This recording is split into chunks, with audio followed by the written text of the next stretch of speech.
let's talk about 2017's Logan. It might be one of the best comic book related movies ever. It's definitely the best X-Men related film. Oh, yeah, like, hands 100%. down. Logan is one of my favourite like superheroes, the one that I've always kind of adored growing up and always kind of, you know, been a fan of. So in that sense, like even the shit Wolverine films I still quite enjoy because I like the character. But yeah, this one certainly trumps pretty much all of them.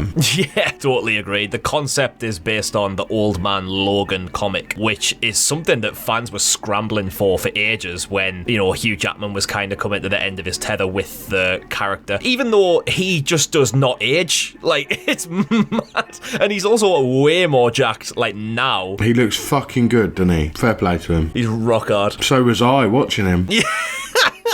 Yeah, he's been quoted to say quite a few times this film is the hardest he ever trained to play Wolverine. And you can tell, but it's also the fact that this is his swan song to the character, and it's a really fit-in end. Concept's really good. We're in a future world where the X-Men are pretty much all like non-existent. They're all like dead or all gone missing. Wolverine is like the last of the original like X-Men still kicking around, but he's gone into hiding because all the other mutants in the world are kind of, you know, frowned upon and almost like outlawed. So he and Professor X are living in the desert with Steve Merchant as well. Yeah, it's a bit weird, wasn't it? I couldn't connect with that. Yeah. I couldn't deal with that character at all. It just wasn't. His eyes bulging with imagined riches. Yeah.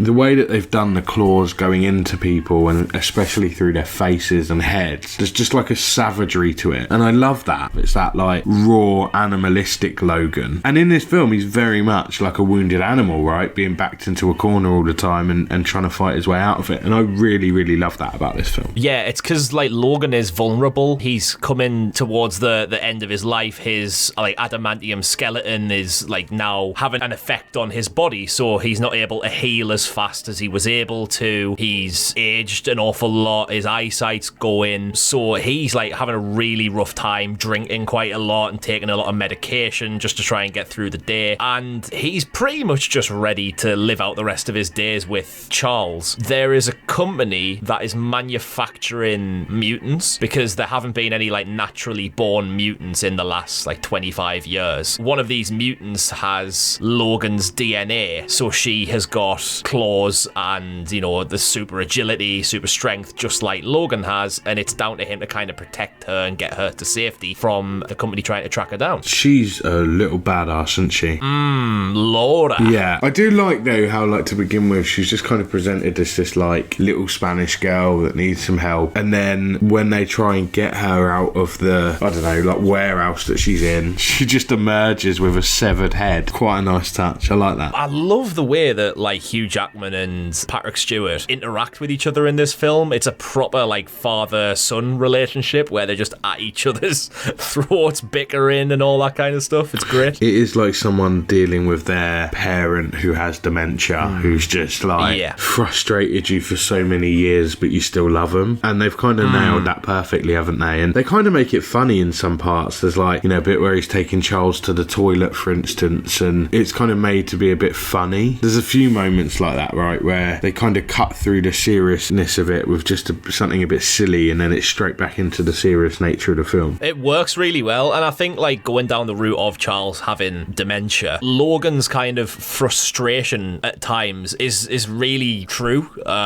because my nana had dementia, and you do get that from family members. Like, you just kind of can't prevent being a little bit frustrated at times, and it kind of integrates it well in this film, I think, with their, like, relationship. Yeah. When, like, Laura comes into it, Charles has been able to sort of, like, link with her telepathically, and is like, right, this girl's Laura, I know kind of all about her, I've been communicating with her, and we need to basically make sure that she's safe. And there's this whole plan to get to North Dakota to kind of cross into safety, as it were, and that's the mission of the film. So really, most of of the film is just like a road trip kind of film with Logan and Laura and Charles, just like a really bickering sort of family. Yeah. The thing with Laura, though, I think she's quite unlikable throughout this film, but she's fucking insane. Yeah, she's very irritating, and I know that there's a scene in the film where she just randomly starts spouting Spanish at Logan in the car. I love that scene, though, because she just punches him in the face.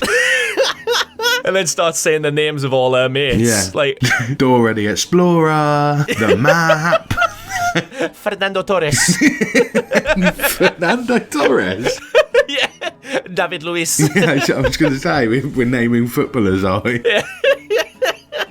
Amazing. And she won the, part of Laura from doing that scene in the audition process. Oh, okay. Because this is her, first feature film, Daphne Keane. This is the first major thing that she's been a part of. And I think for, her age and the fact that this is a hell of a fucking big stage to, earn your stripes, she did a pretty good job. I like, though, when they get to the casino and she just, robs some sunglasses and they all nick some hats. It kind of, it is quite amusing. They've not, taken themselves too seriously throughout the whole film, and it works really well. It does, yeah. Especially throughout all the X-Men films, Wolverine's character has got that proper sarcastic, doesn't give a fuck attitude about him, and they've given that to Laura as well. Yes. And then you've got another one that rocks up, haven't you? Logan 2.0. X-24, yes. He's like Logan with a shit attitude, isn't he? Yeah. 24 does whatever the fuck he likes, doesn't he? He just goes mental until he gets impaled. Yeah. All of the farm owners, yeah. Let's get to that, 'cause that's quite a big chunk of the film. Pretty well done, I think, this whole segment. They kind of have an accident on the motorway and end up, helping them out, going back to the family home and meeting some of them and having dinner and stuff, a lot of which was improvised. But you're like, okay, where's this even headed right now? All of the family are just murdered, and I fucking love that. They're just all expendable. But of course, the standout kill of this whole part is Charles. Yes, yeah, he just fucking stabs him while he's basically lying in a bed, isn't he? It was really well handled emotionally, this whole part, because there's kind of this running story throughout the film that because of his dementia, Charles is having these psychic seizures that are causing these almost like earthquakes sort of things where everyone in the proximity is just stuck. The year before Logan's events, he ended up accidentally injuring hundreds of people and killing several of the X-Men. And because of that, he kind of feels that he doesn't deserve happiness in life, but he admits just before his death that this is the best day that he's had in a very, very long time, but he's undeserving of that. And it's at that pivotal moment where he opens his soul to who he thinks is Logan, where no, fuck you, you're dead. I did not expect Charles to die in this film. I expected they'd get him to Eden and then he'd live out his days at Eden or whatever. When he was killed, and also quite brutally, it was a bit like, oh fucking hell, Charles is dead. I mean, luckily he comes back in Doctor Strange, doesn't he? For a while. He's there for about 3 minutes. Yeah.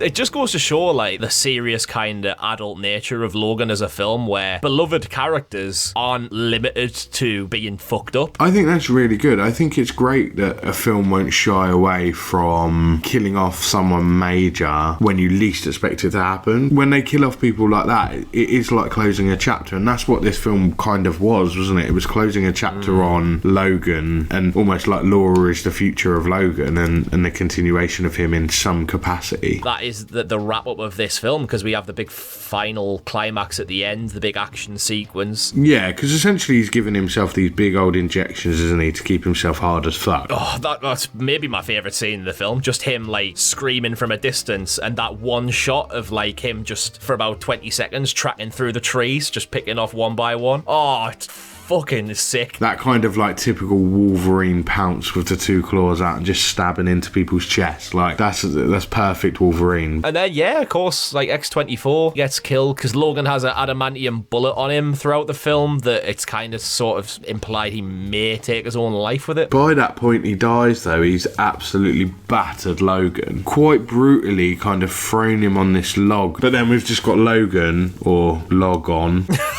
Jesus. He dies and she buries him, which is, again, big character being removed, right? Do you like the X cross, the crucifix for the X-Men? Oh, wonderful that, wasn't it? So touching. Because it's Logan, I am a bit gutted by it. Luckily, I do have his skin in Fortnite, so he lives on. So... But, yeah...